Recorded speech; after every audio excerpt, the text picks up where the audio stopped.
السلام عليكم ورحمة الله تعالى وبركاته، ومرحبا بكم في حلقة جديدة. الحلقة ديال اليوم بكل تأكيد غادي ندويو على ديربي كازابلانكا، ديربي الكبير ديال المغربين الوداد البيضاوي والرجاء البيضاوي. المباراة كيف تابعناها جميع انتهت بالتعادل السلبي 0-0. غندويو على المقابلة من شق ديالها الجماهيري وكذلك من شق ديالها الرياضي والكروي. غنبداو مع الشق الجماهيري لهاد المقابله. كيف شفنا الاجواء الكبيره ديال الديربي، كيف العاده الديربي ديال كازابلانكا اكثر حاجه كتميزو هو الحضور الجماهيري، هما الاهازيج، هما دوك الاغاني تقريبا، والتفاعل مع المباريات اللي كيكون بواحد الشكل اللي حماسي.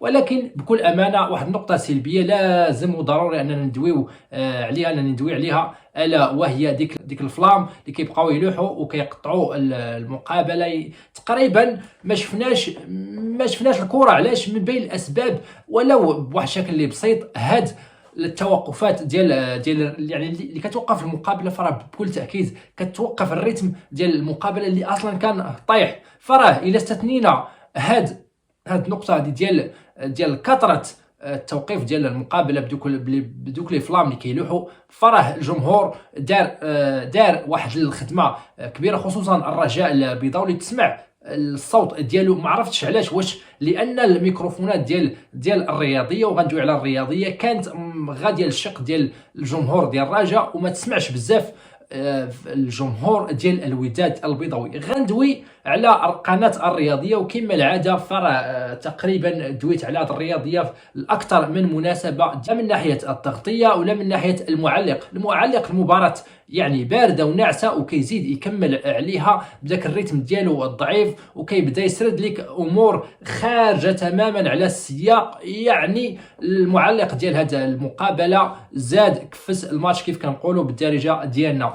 فغادي ندوزو دابا للجانب الكروي ولا الجانب الرياضي. بكل امانه المباراه دون المستوى من جميع النواحي، دون المستوى، لا فنيا لا تكتيكيا. ما كيبانش لك افكار واضحه للمدربين، اللي كيبان لك كثره الطيوح، كثره الاحتجاج، اللاعب اللي طاح كيبقى ناعس دقيقه، الريتم كان طايح. اعتمدوا على ردة الفعل تقريبا لا الوداد لا الرجاء، اعتمدوا على ردة الفعل اكثر من الفعل وخلق الفرص. يعني الا كان كيف قلنا المستوى، يعني المستوى ديال المباراه طايح بزاف، فراه على الاقل ولا كما كنقولوا على العموم، الوداد البيضاوي حاول، كانت تقريبا الافكار ديالو اوضح، كانت الخطوره ديالو، كان حاول انه يسيطر على المقابله، حاول انه يبني اللعب.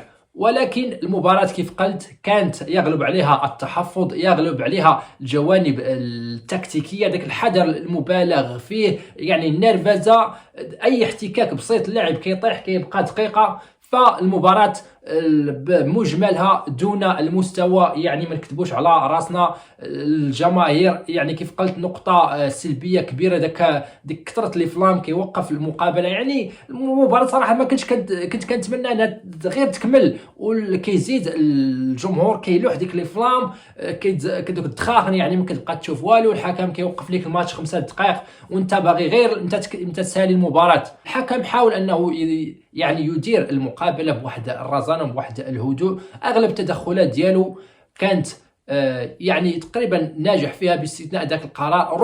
ربما كنعتقد بان ابو الفتح دار الخطا خارج منطقه العمليات، لانها بكل امانه الدقيقه تقريبا 44، فراه حكم اخر غيحسبها ضربه جزاء من دون شك. ولكن كنظن بان المهاجم ديال الرجاء يعني سقط او لا تعرض منطقه العمل، يعني العمليه. داكشي علاش الحكام ديال الفار يعني طالبوا الحكم بمواصله المقابله.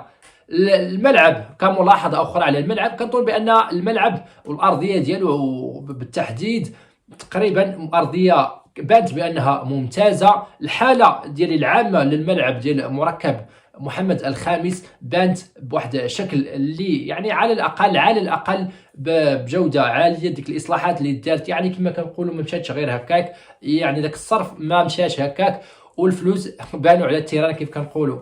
نتمناو ان لا الرجاء اللي صراحه ما في هذه المقابله ما بانش مزيان. المدرب عاد جا، كنظن بان الافكار ديالو مازال ما واضحينش. بن هاشم على الاقل الافكار ديالو كانوا اوضح. نهايه الحلقه يعني كنتمنى انك تشارك معايا الراي ديالك في الديربي ديال كازابلانكا، وما تنساش انك تشترك بالقناه ودير لنا لايك باش تدعم المحتوى ديالنا ديال كره القدم المغربيه.